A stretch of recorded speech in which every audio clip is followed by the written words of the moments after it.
Baik, mohon perhatiannya teman-teman. Assalamualaikum warahmatullahi wabarakatuh. Waalaikumsalam warahmatullahi wabarakatuh. Perkenalkan, kami dari kelompok 6 ingin mempresentasikan hasil studi case yang sudah kelompok kami analisis, yaitu tentang analisis epidemiologi dan penyebab kejadian luar biasa atau KLB keracunan makanan di Puskesmas Mombol, studi kasus keracunan makanan akibat Staphylococcus aureus. Sebelum kita ke ringkasan, izinkan saya memperkenalkan diri dan anggota kelompok saya terlebih dahulu.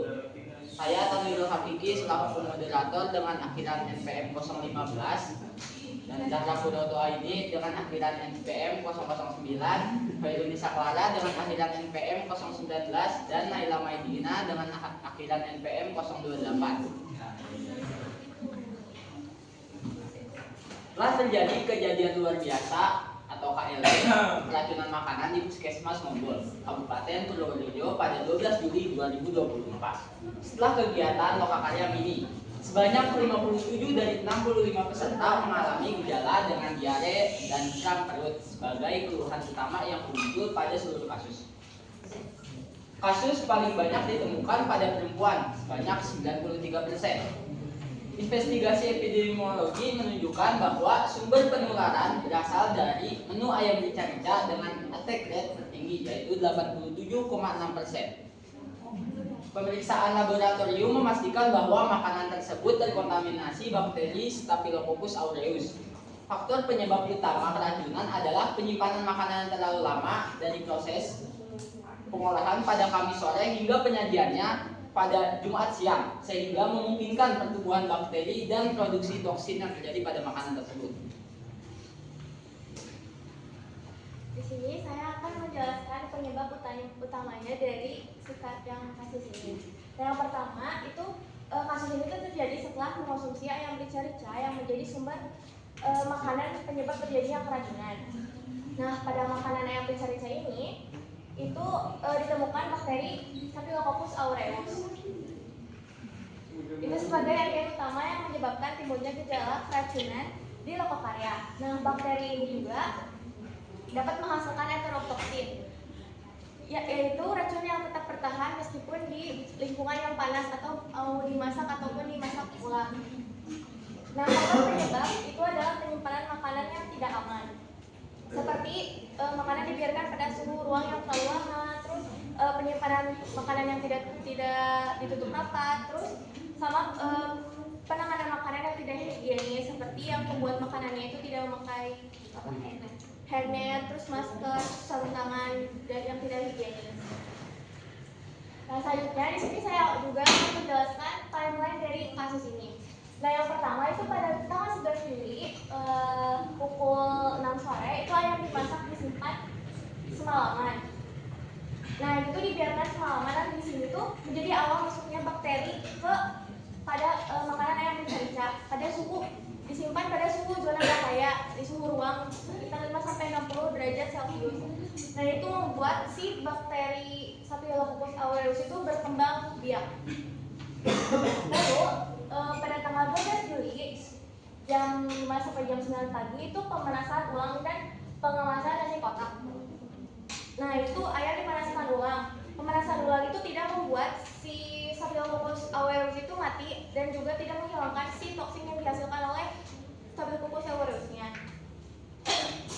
Pada tanggal 12 Juli pukul setengah 12 itu makanan dibagikan dan dikonsumsi. Lalu pada di hari yang sama jam 5 sore itu gejala awal itu muncul. Di hari berikutnya pada malam hari jam 12 malam sampai jam 2 pagi itu mayoritas peserta mengalami gejala meliputi kayak mual, muntah, diare itu. Nah, itu menunjukkan toksin itu sudah bekerja di dalam tubuhnya. Nah, yang selanjutnya itu di hari yang sama, tanggal 17 Juli pukul jam 7 sampai jam 10 itu pasien mulai berobat ke perawatan medis karena gejala yang semakin parah. Lalu pada tanggal 13 sampai 15 Juli itu pengambilan dan pengiriman sampel makanan ke BBLK. Lalu yang terakhir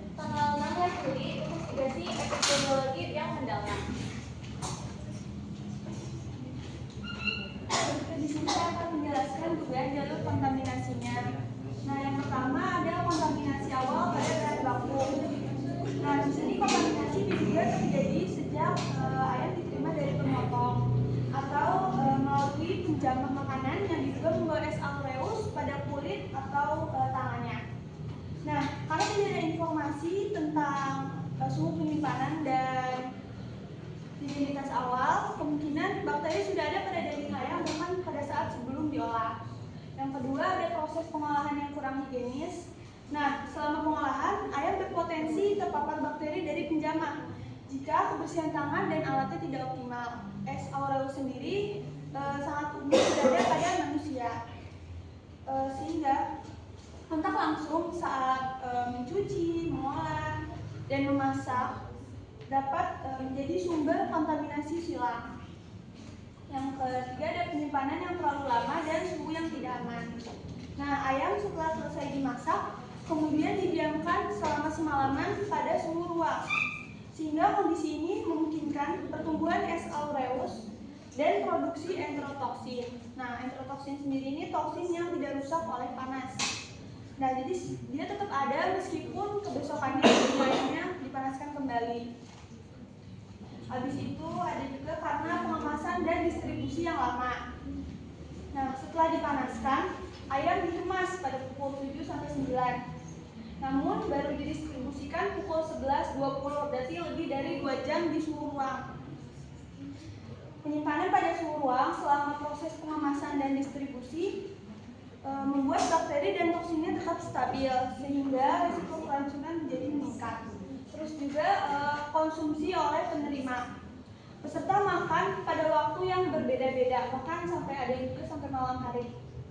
Nah, karena itu membuat makanannya ini menjadi semakin lama berada dalam temperatur danger zone. Nah, hal ini mendukung kegiatan gejala cepat 5-16 jam yang 5-16 jam yang konsisten dengan enterotoksin S. aureus. Nah, di situ yang terakhir ada konfirmasi laboratorium. Di situ hasil ujinya menunjukkan hanya ayam rica-rica yang positif S. aureus, sedangkan makanan yang lainnya tidak. Nah, di situ juga ayam rica-rica memiliki attack rate yang lumayan tinggi, yaitu 87,6%, sehingga bisa disimpulkan bahwa ayam yang menjadi sumber utama dalam kasus KLB ini. Selanjutnya ada langkah pencegahan. Yang pertama itu kendalikan kebersihan penjual makanan. Jadi kita sebagai manusianya gitu, waktu proses pengolahannya itu kita tuh harus menjaga kebersihan dulu nih.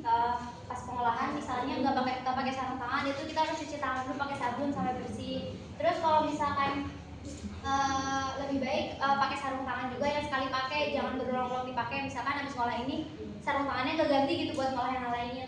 Terus pakai hairnet, habis itu pakaiannya juga harus bersih. Jadi kita tuh harus menjaga kebersihan supaya mengurangi atau mencegah kontaminasi, karena kita manusia tuh sumber utama dari kontaminasi ini. Yang kedua itu atur suhu dan waktu penyimpanan makanan.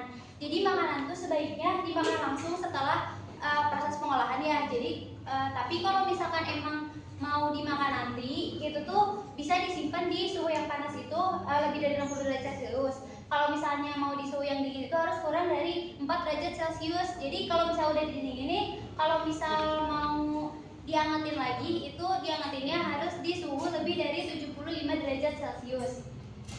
Terus yang ketiga itu cegah kontaminasi silang di dapur.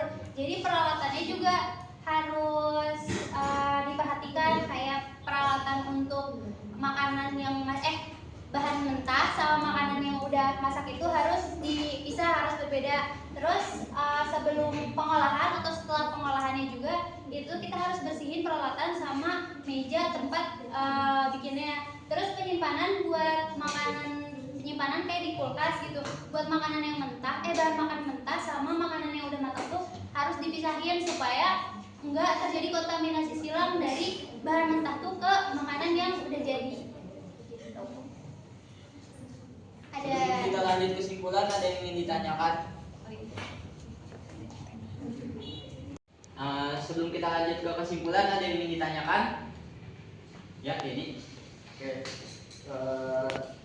saya ingin bertanya terkait sebelumnya. Terima kasih untuk penjelasannya cukup baik. Tapi saya ingin tanyakan, ini mungkin jika kalian bertugas dalam investigasi kriminologi, nah maka prioritas apa yang harus dilakukan untuk menentukan sumber keracunannya? Jadi kalau misalkan langsung punya jabatan di apa gitu, prioritas apa yang harus dilakukan hal pertamanya gitu.